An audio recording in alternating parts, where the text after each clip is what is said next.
Hi all. இன்னைக்கு நம்ம சாம்பார் எல்லா காயும் போட்ட சாம்பார் எப்படி செய்யலான்னு பார்க்கலாம். சாம்பார் வைக்கிறதுக்கு ஃபஸ்ட்டு பருப்பை வேக வச்சு மசிச்சு வச்சுருக்கேன். அப்புறம் புளி ஊற வச்சுருக்கேன். அப்புறம் சின்ன வெங்காயம் கட் பண்ணி வச்சுருக்கேன். அப்புறம் சாம்பாருக்கு தேவையான காய்கறிகள்லாம் கட் பண்ணியிருக்கேன். தக்காளி 2 தக்காளி கட் பண்ணி வச்சுருக்கேன். முதல்ல சாம்பார் வைக்கிறதுக்கு பாத்திரம் வச்சுக்கலாம். அதுக்கப்புறம் எண்ணெய் விட்டு காயெல்லாம் வதங்குற லெவலுக்கு கொஞ்சமாக 2 டேபிள் ஸ்பூன் எண்ணெய் ஊற்றிக்கிறேன்.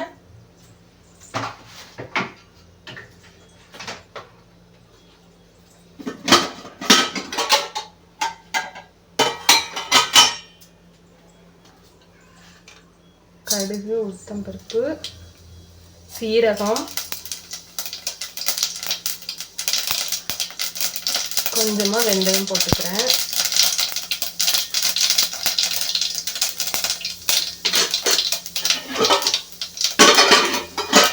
போட்டுட்டு சின்ன வெங்காயம் போட்டுக்கிறேன்.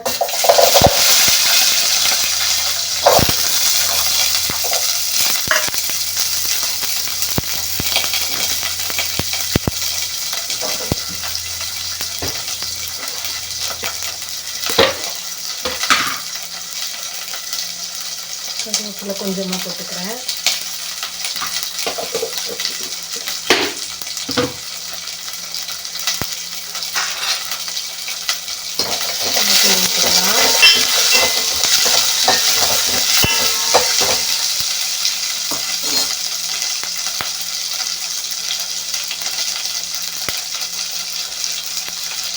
ஒரு வத்தல் நாங்கள் பீஸ் போட்டுக்கலாம்.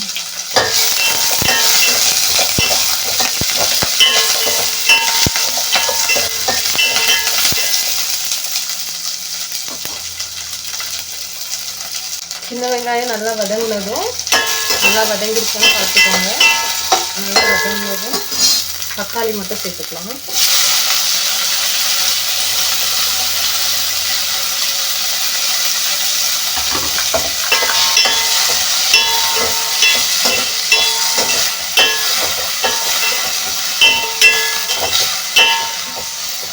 தக்காளி போட்டு நல்லா வதக்கி விட்டுக்கோங்க.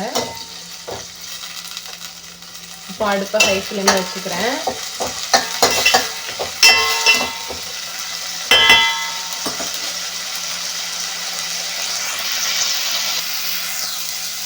தக்காளி இப்படி நல்லா சுருண்டு வதங்கினதும்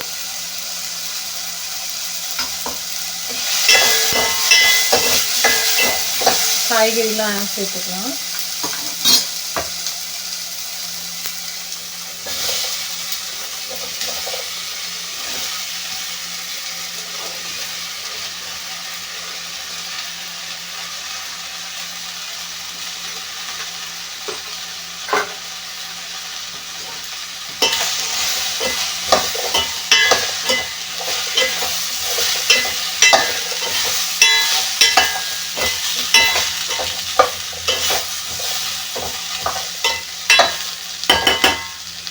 காய்கறிலாம் நல்லா கிளறி விட்டுக்கோங்க.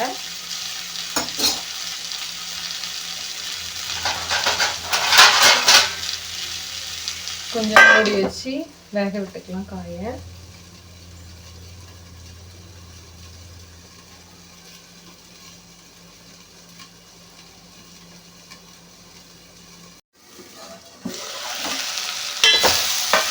கொஞ்சம் அது பிடிக்காமல் பார்த்து கிளறி விட்டுக்கோங்க. காய் நல்லா ஓரளவுக்கு வெந்துடுச்சு. நல்லா வேகணும்னு அவசியம் இல்லை. நம்ம மசாலா போட்டுக்கலாம்.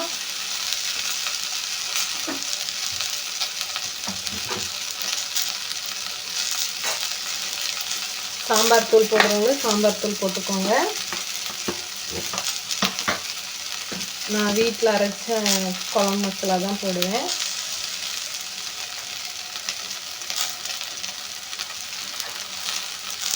மஞ்சள் தூள் பருப்பு அவிக்கும்போது மஞ்சள் தூள் அதில் போட்டதுனால இதில் போடுவேன்.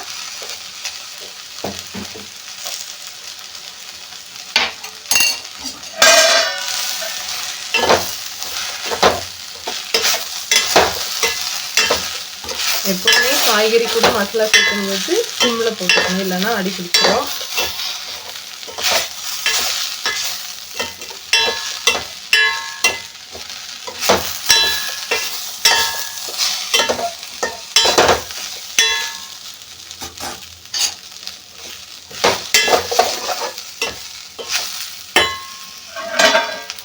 கொஞ்சம் மூடி போட்டு வச்சுக்கலாம்.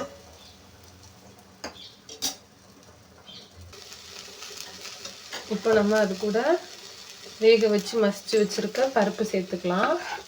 இந்த பருப்பில் வந்து நான் என்னெல்லாம் போட்டிருக்கேன்னா, பருப்பு கூட பூண்டு, காயப்பொடி, மஞ்சத்தூள் இவ்வளோ சேர்த்து, பச்சை மிளகாய் எனக்கு காரமாக இருந்தால் எனக்கு பிடிக்கும்னு போட்டிருக்கேன். காரம் வேணாம்னு நினைக்கிறவங்க ஸ்கிப் பண்ணிடலாம். நான் 2 பச்சை மிளகாய் மட்டும் போட்டிருக்கேன். இல்லை இன்னும் ஜாஸ்தி காரம் வேணும்னா கூட நீங்கள் பச்சை மிளகாய் இதில் சேர்த்து மசிச்சுக்கலாம்.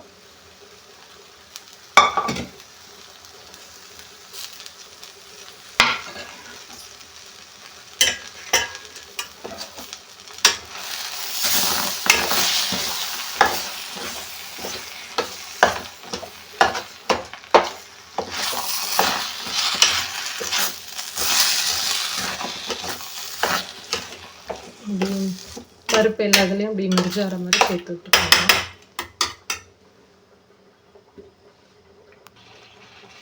இப்போ நம்ம ஊற வச்சு வச்சுருந்த புளிக்கரைசல் சேர்த்துக்கலாம்.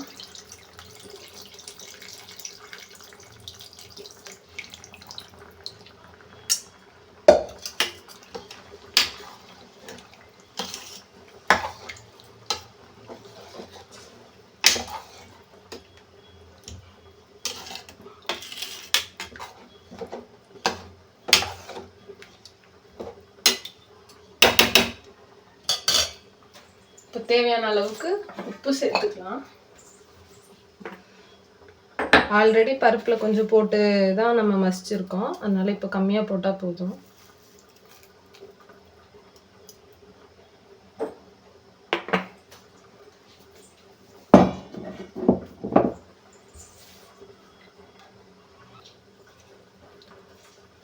எல்லாம் சேர்த்து கலரி விட்டுட்டு உப்பு, புளிப்பு, காரம் எல்லாம் கரெக்டாக இருக்கான்னு பார்த்துக்கோங்க.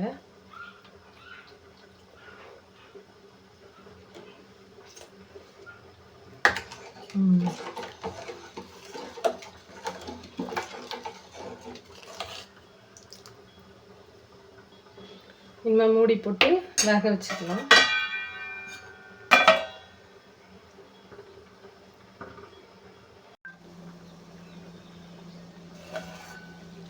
சாம்பார் நல்லா கொதிச்சிருச்சு. இப்போ நம்ம கொத்தமல்லி எல்லாம் கட் பண்ணி போட்டு அடுப்பை ஆஃப் பண்ணிடலாம்.